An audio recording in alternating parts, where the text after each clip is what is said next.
Thank you so much, everybody. Everybody, please have a seat. Well, good morning.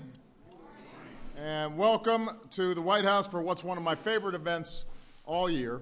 I want to start by thanking Gil Kurlikowski, a former police officer, police chief in Seattle, police commissioner in Buffalo, police officer in St. Petersburg, Florida, now serves as the head of the Office of the National Drug Control Policy. He is doing outstanding work every day, helping to make sure that our young people are safe and not exposed to some of the worst drugs out there. And so we very much want to give him a big round of applause. Thank you, Gil.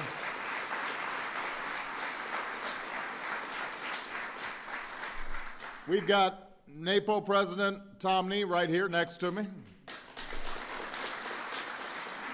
Tom is doing an outstanding job every day. And of course, we've got our 2013 top cops. Hey.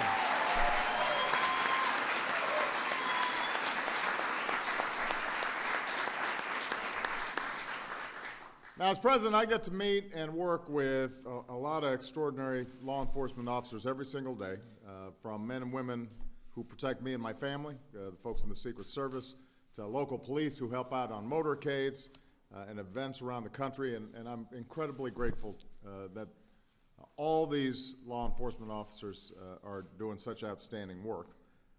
And then just a few weeks ago, obviously in Boston, our entire country saw once again the strong stuff that these men and women in uniform are made of.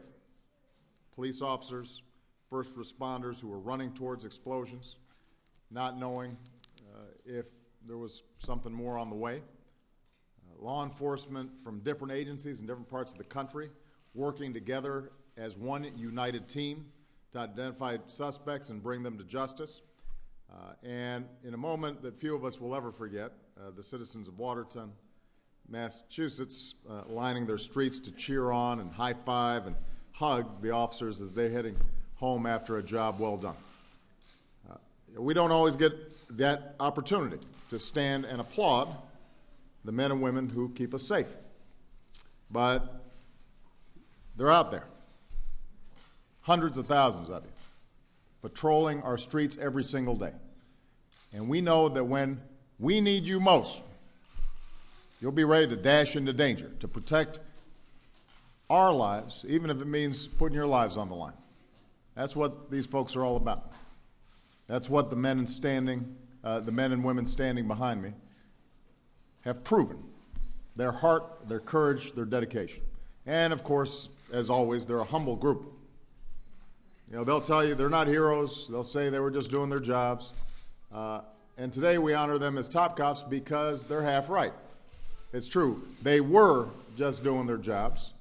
From the moment they swore an oath to serve with honor, from the first time they put on a uniform and pinned on a badge, they knew they might be called upon to do some really tough stuff.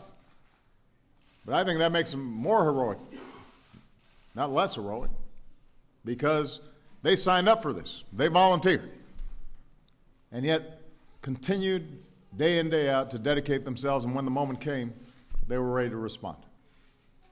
I already talked about one of this year's top cops, Brian Murphy, in my State of the Union address. When a gunman opened fire on a temple in Wisconsin and Brian was the first to arrive, he did not consider his own safety.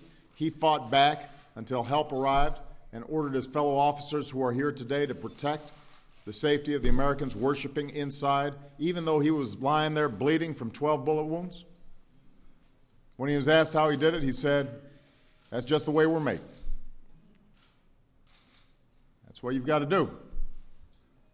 That's what you've got to be made of, to take down homicide suspects in Los Angeles or Vegas, or shooters in Miami or Indiana or Chicago or Iowa, saving untold numbers of lives.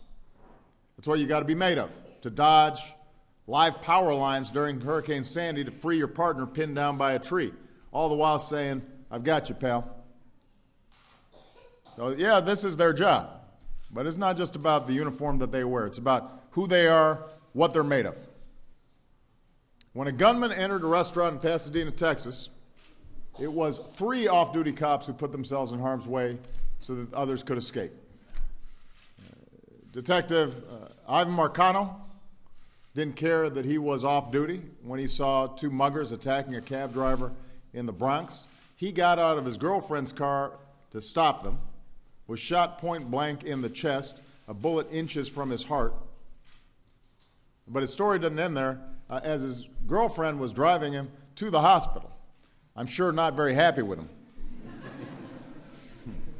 Where's that? There he is, yeah. By total coincidence, they ran into the shooter's getaway car. So what does Detective Marcano do? He jumps out of the car. He's been shot. Keeps pressure on his chest with his left hand, holding a service weapon with his right, runs after the suspects. Took one of them down, which led to the capture of the others. He wasn't on the clock when any of this happened. This was his date night. Yeah, it's unbelievable.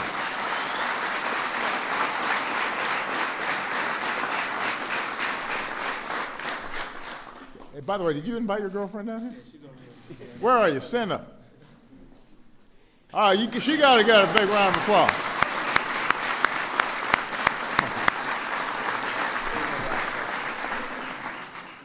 She deserves a really nice dinner after putting her through that.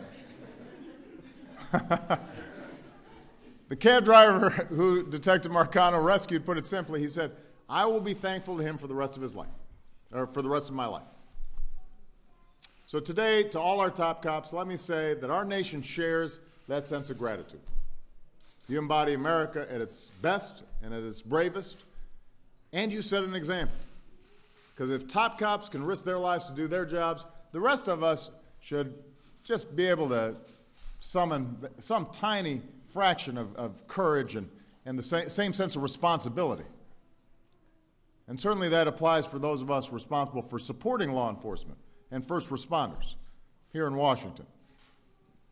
Even during tough economic times, we got to make sure they've got the resources that they need.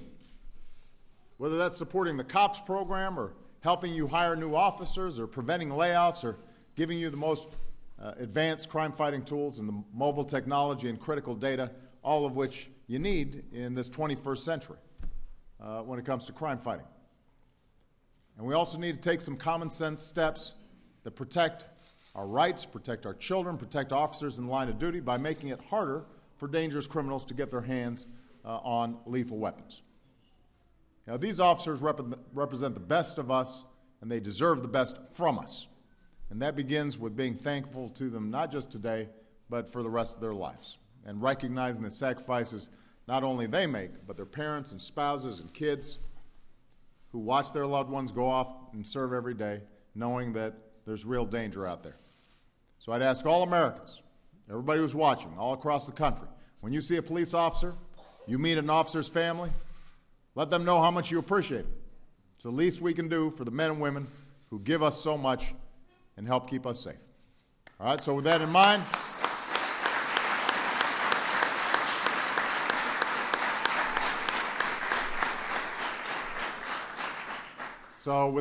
let me give another huge thank you to our top cops of 2003, our entire law enforcement community, all the families who are here, all the kids who are here. Thanks for being patient and listening to me. And now what we want to do is get a picture, so I think we're going to strike this podium, and I'm going to line up. I think there's a spot left for us.